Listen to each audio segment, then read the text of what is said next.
Alito yo, Chimachukma. This is Chief Steve coming at y'all with another episode of True Story.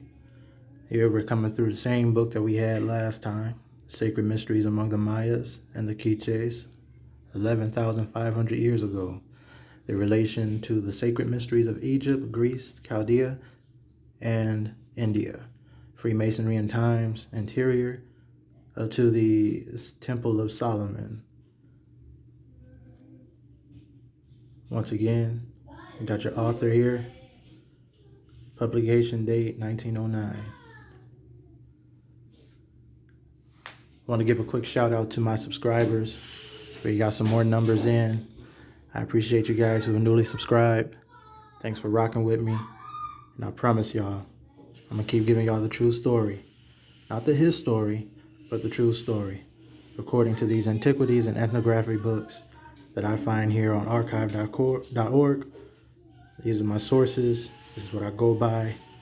Anybody has anything to add or to try to, deflate or debunk, I humbly ask that you come with the right resources, come with sources before you decide to disagree with anything or, try to argue something down.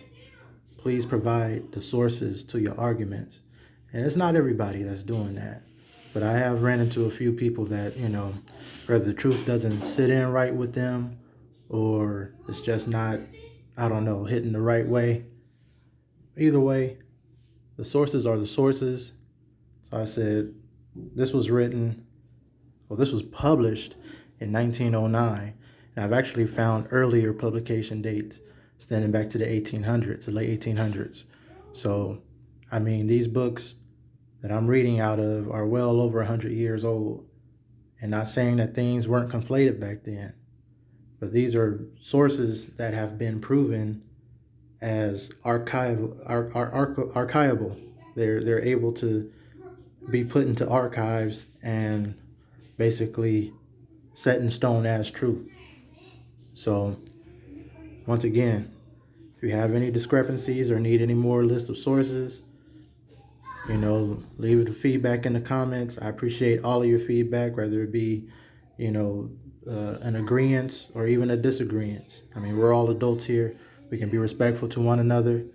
And, I really appreciate the information that's being given. And, I appreciate the back and forth. There's nothing wrong with that. It's just that if you're going to try to prove something wrong, come with the right resources is all I'm asking. As I present you with sources, present the sources to develop the argument.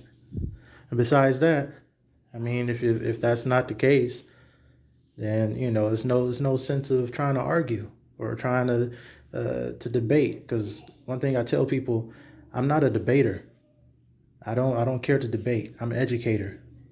I give you the sources and you check it out for yourself. If it agrees with you, so be it. If it doesn't, then do your due diligence. It's not for me to tell you, hey, you have to believe this or you have to do this. Because if I tell you that you have to believe this, then more than likely I'm telling you a lie. Because be naive. I don't deal with beliefs. I deal with what is known to be true. So, like I said, provide the resources, provide the citations, and if you can't, just do your due diligence. Do as I do. Research and know it for yourself. Find your truth. Find the true story. All right? But this is just my interpretation of the situation. I'm going through these archived resources to present to you guys the true story as I see it, as it's being presented to me. So for those who appreciate the information, once again, Yakoki, thank you so much for subscribing, for coming along on this journey with me. I truly appreciate it. So without further ado, we're going to go ahead and get into it where we left off. Which is going to be on page 119. Here we had last landed on this paragraph right here. But we're going to start on the second paragraph. All right, here we go. Here again, we may ask why. What possible relation can exist between the asp and the country, between the asp and the office of king or the attributes of deity? Still, it was the badge of royalty worn as an ornament on the headdress of the kings and gods. And I showed you that image of the crown in correlation to the country in my last video. Is the selection of the asp as a mark of distinction to be ascribed to a mere whim? May not the predilection be assigned to the fact that when angry, it dilates its breast, and when in that condition it recalled to the minds of the colonists the geographical contours of the land of their forefathers in the West, and the way it was represented in the books from which they had studied in their childhood?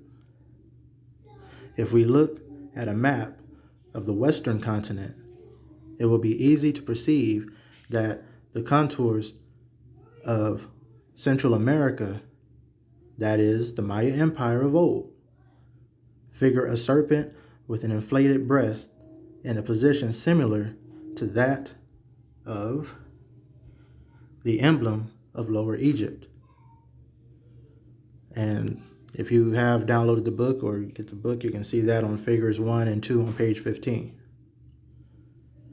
The head being the peninsula of Yucatan, anciently the seat of the government, and that the southern continent would be the dart of its tail, as pictured by the Maya artists. It's going to go on to describe it more, but I want y'all to see this image right here. This is the Yucatan Peninsula on the top, and it's stretching down. And they're saying that that southern region, which is right here, is of the dart of the tail. Yucatan Peninsula right here up top. It's the head of the serpent. All right. And that's this image is found on that crown. The serpent emblem is on that Egyptian crown that I showed y'all last time. But it says the green color of its back, the verdant tropical forests that cover the land.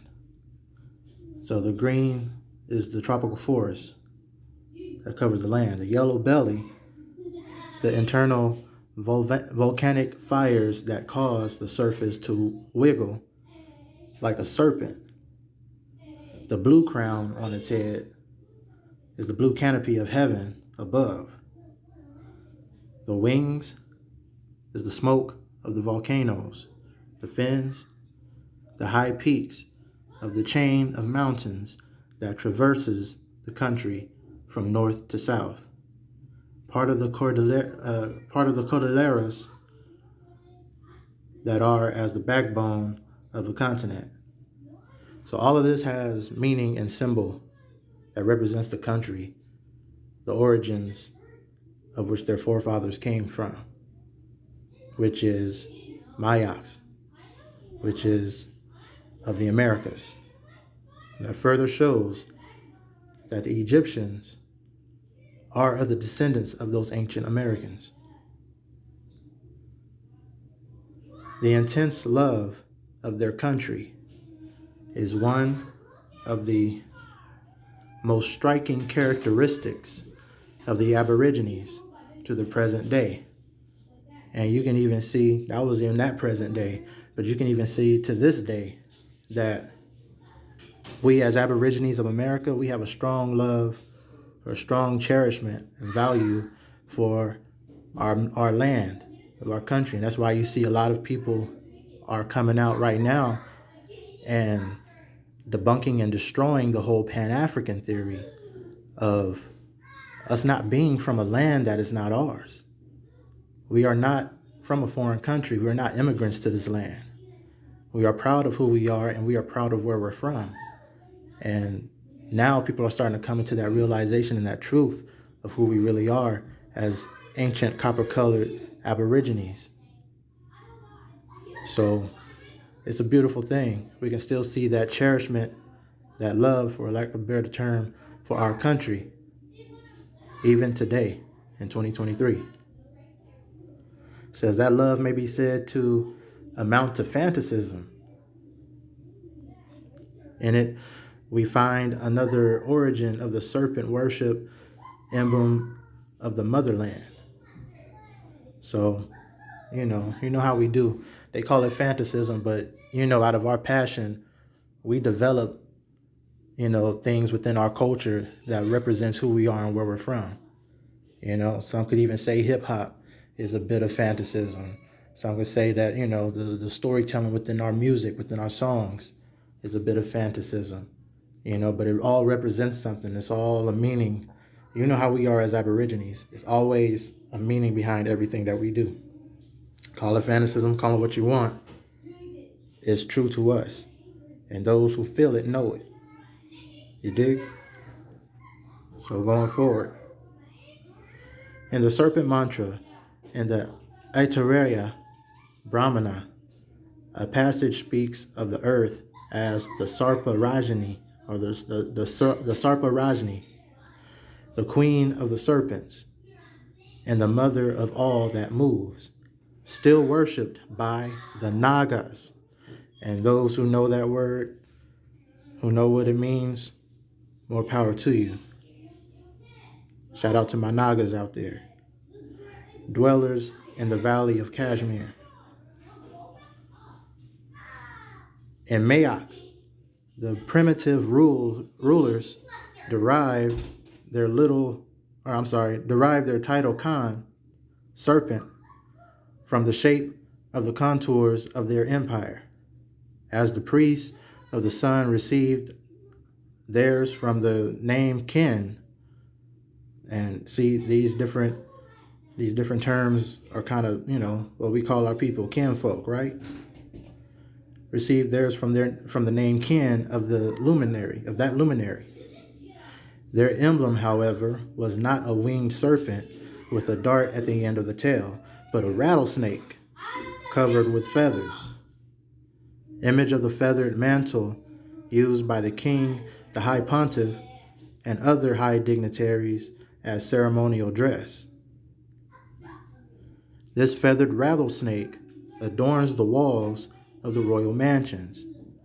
It is seen at Uxmal, on the east facet of the west wing of King Khan's palace, and at other places. After their death, these rulers, images of deity on earth, received the honors of apotheosis. They became gods and goddesses and were worshipped as such. In Assyria, the symbol of the winged serpent was replaced by that of the winged circle, the emblem of Ashur, the supreme deity of the Assyrians. And this symbol is seldom found in the The symbol is seldom found in the sculptures except in immediate connection with the monarch. It seems to be also closely related with the sacred or symbolical tree. Y'all have to excuse my kids. It's the middle of the day. Everybody's playing, so just bear with me. Here again is another origin of serpent worship, quote unquote serpent worship.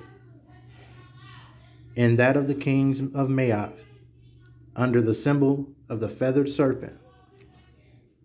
One of the names for rattlesnake in Maya is Ahaukan. And I remember somebody in the comments had brought that up. And shout out to you. I don't have your name, exactly on my head right now, but you see your comment. I hearted your comment. So shout out to you, as you're on it. The royal serpent. And the sculptures, The king is often represented by this emblem with 7 rattles at the end of the tail. 7 having being the number of the members of King Khan's family. So for every person in his family, he put a rattle tail, which is pretty cool. All right. So, like, for instance, if I was king, I got 8 people in my family, so it would have been 8 of them. You know what I'm saying? So on and so forth. In Egypt, the kings and queens were honored as gods after their death. In Greece and other countries, the heroes were deified and worshipped as divinities.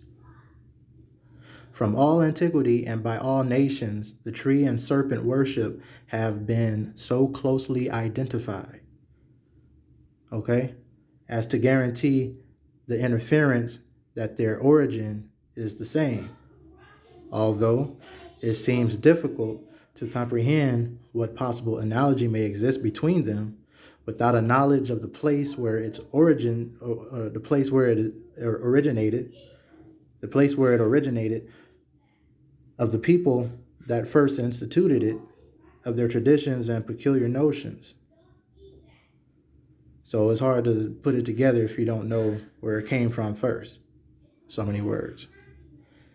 Many learned students have published the results of their researches on the subject. None, however, has yet assigned a birthplace to the tree or serpent worship. And this is as of, to the time he's writing this. It says, the late Mr. James Ferguson tells us that he is inclined to believe that it was in the mud of the lower Euphrates among a people of Turanian origin and spread thence to every country of the old world. This is truly indefinite, which means you can't conclude it to be true. Then comes the query or the question, what about the tree and serpent worship among the inhabitants of the Western continent? For they also had their sacred trees. And with them, as with the natives of the Eastern world, the tree was symbolical of eternal life. So the tree represented eternal life. The oak tree was dedicated to Baal or Baal, the chief god of the Phoenicians or the Phoenicians and other Eastern nations. Under it, the Druids performed their most sacred rites in honor of Esios, the supreme being. The ash was venerated by the Scandinavians.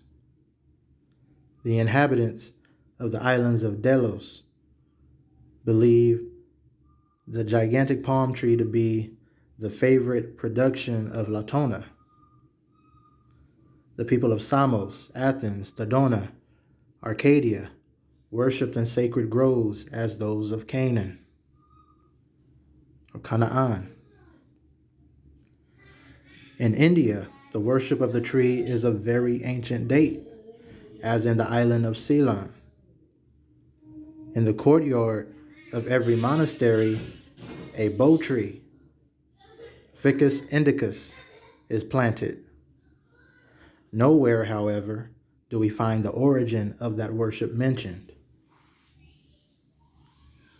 All these different places doing the same thing with somewhat different trees is still no mention of the origin.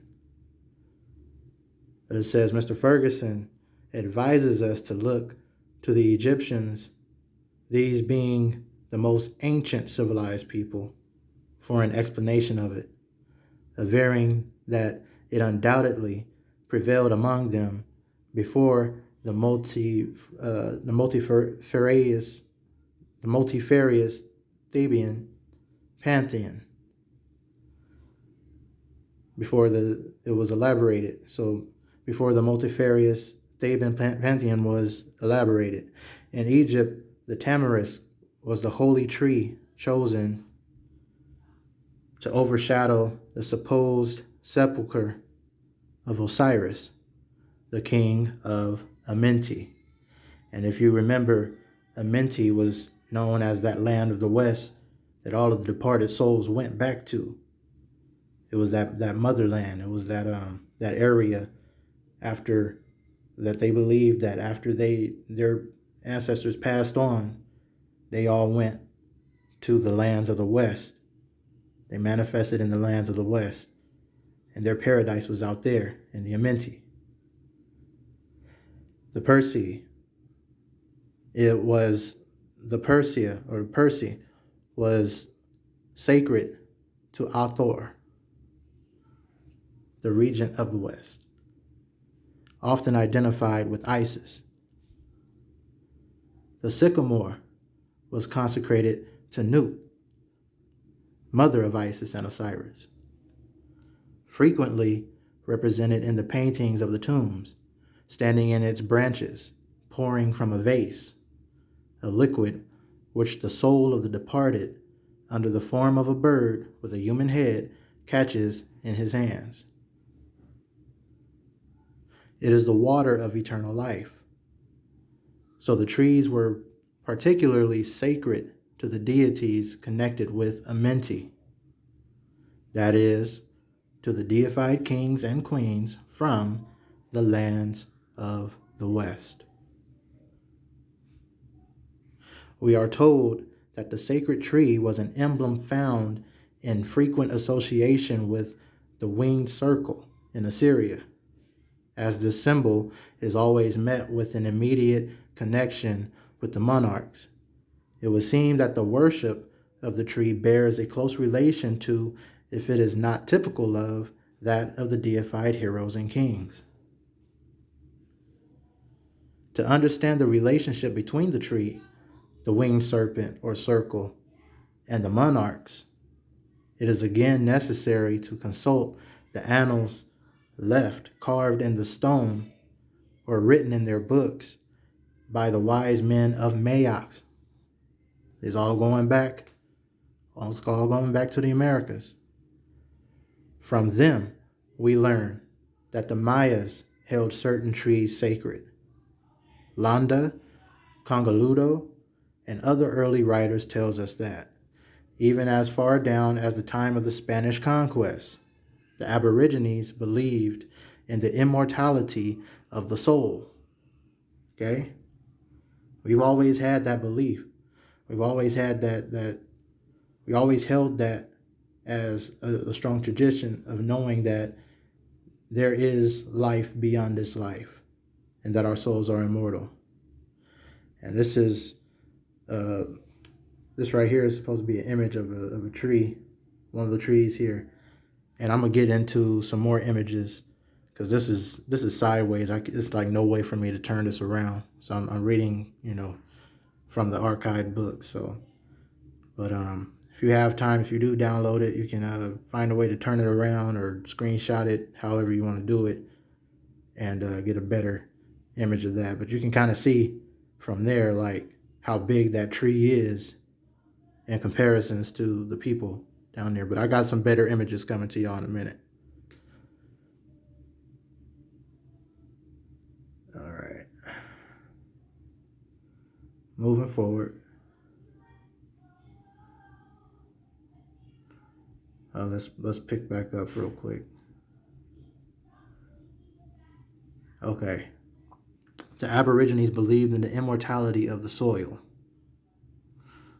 Or I'm sorry, the immortality of the soul. They believed in the immortality of the soul that would be rewarded or punished in the life beyond the grave. So it's kind of like how what people believe now. And it was a common, knowledge or knowing between us as ancient copper-colored Aborigines, as American Indians, that everything that we do in this life now will be rewarded or punished in the next life. So this is not a new religious way of thinking. excuse me, this is not a new or religious way of thinking. This is something that has been established within our DNA code for over millenniums. This is something that's embedded in us. You know, we don't need religion to tell us these things. These are things that we already knew as truth, things that are passed down to us. All right. So the souls would be rewarded or punished in the life beyond the grave for its deeds whilst in the body. The reward was to consist in dwelling in a delectable place where pain was unknown, where there would be an abundance of delicious food. And you see, that's where we run into the contradiction, where they say, oh, well, when you die, you won't hunger, nor will you thirst anymore, and this and that. It's not even according to our ancient way of thinking. We still get hungry. We still like food, and food for a lot of people is one of the most desirable things to live for. Some people literally live for the food here. And it's crazy because it says even in the afterlife, your reward would actually be an abundance of delicious food. That's awesome. I'm looking forward to that. And they'll, says an abundance of delicious food which they would enjoy with eternal repose in the cool shade beneath the evergreen and spreading branches of the yakshe, which is the ceiba tree, which is found planted even today in front of the main entrance of the churches throughout the Yucatan and Central America. All right. So let's pause over here real quick. Pause for the cause, and I'm going to show you guys exactly what that ceiba tree looks like. All right, y'all. So this is the image of the ceiba tree. This is what they said that is still planted today in the South and Central America. In the Amenti. They said it'll be in the Amenti, the land of the West, where the departed souls go and have immortality, and where they be in a paradise where there's bountiful food and just overall just peace, So they believe this tree would cover us all. It'll cover us, it'll shade us. It's another image right here, La Ceiba. So you can kind of see where it's coming from. It's coming from that Central South American, what we know today as Spanish America, but we know where Spanish came from. This was the ancient Mayans. Spanish did not come from them. Spanish came from Spain. They call it Spanish America. That's where they predominantly, conquered at. But we know this as Central South America as the Mayans. So it's another image right here of the tree. You see how big the branches? It said the branches will stretch all over. You see how huge this tree is? And if you guys can't see how huge this tree is right now, here's a better example. This is a young woman here at the base of the ceiba tree, the base of that eternal tree. That's just a standard, you know what I mean? And that's just giving you some vivid imagery to kind of see really how big this tree is. Okay? So this tree is known to be in that paradise where those departed souls will all come together and basically live in paradise eternally. This will be the tree that covers. It's a beautiful thing. But anyway, here's the, like I said, here's the ceiba tree. And, hey, it is what it is. So let's pause for the cause once again and finish off this book. All right, y'all, we're back. So let's just start right here. It says, their reward was to consist in dwelling in a delectable place where pain was unknown, where there would be an abundance of delicious food, which they would enjoy with eternal repose in the cool shade beneath the evergreen and spreading branches of the yakshe, of that ceiba tree that I just showed you, which is found planted even to today in front of the main entrance of the churches throughout the Yucatan and Central America. So it just shows you right there that they knew to put these churches next to these trees because they knew the spiritual connectivity that it had with the people. They knew in order to draw the people into their churches, they had to put something that had familiarity to their spirituality for them to draw them into where they wanted them to go. Sinister, but smart. That in some so it says sometimes the churches are built in the midst of the groves of ceiba trees, of ceiba trees. So they built their churches amongst them. That in some localities were replaced by the gigantic palm tree. And so they would even go as far as to take those trees down and replace them with palm trees. Because, you got to understand with that familiarity comes the reminding in that code that, hey, all this worship this outside worship is not familiar with us. This tree is familiar with us, but that religion isn't, and I'm sure they've ran into different instances where, the people rather sit outside amongst the trees rather than to go inside the church building. And even with that, it's living DNA. That tree is living. It has living code within it, just like we have living code within us.